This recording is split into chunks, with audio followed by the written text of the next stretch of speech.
Hello hi नमस्कार मु मंटू आपण मानक स्वागत करछि मो चैनल मंटू क्रिएशन को सांग माने आज होछि हमर 75तम साधारणतंत्र दिवस। एही दिन रे हमर संविधान प्रणयन होइतिला जाकी संविधान प्रणयनर प्रथम आइडिया एम.एन. रॉय करथिला जाकी हमर ड्राफ्टिंग कमिटीर मुख्य भीमराव रामजी आंबेडकर द्वारा 9 डिसेम्बर 1946 मसीहा लेखार प्रारंभ होई 2 वर्ष 11 मास 18 दिन अर्थात 26 नवेम्बर 1949 मसीहा रे शेष होइतिला।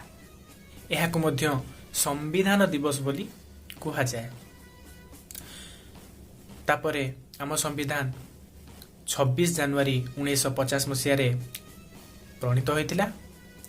एहा 2 मास पूर्वरु अर्थात 26 नवेम्बर 1949 रे लेखा सरीथिबा परे भी कहीं 2 मास विलंब रे अर्थात 26 जनवरी 1950 मसीहा रे प्रणयन होइतिला।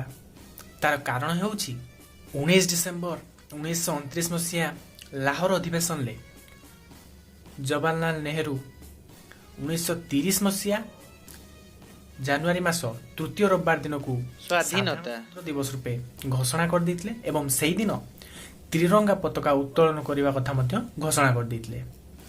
परे यह प्रतिवर्ष 26 जनवरी को पालन होई आसिला एवं 1949 मसीहा नवेम्बर 26 तारिख हमर संविधान पूर्ण रूपे लेखा सरीथिला।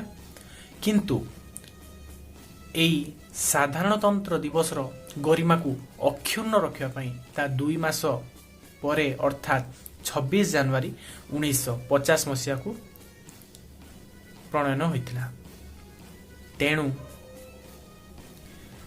तेणु आज दिन को साधारणतंत्र दिवस रूपे पालन करा जाए।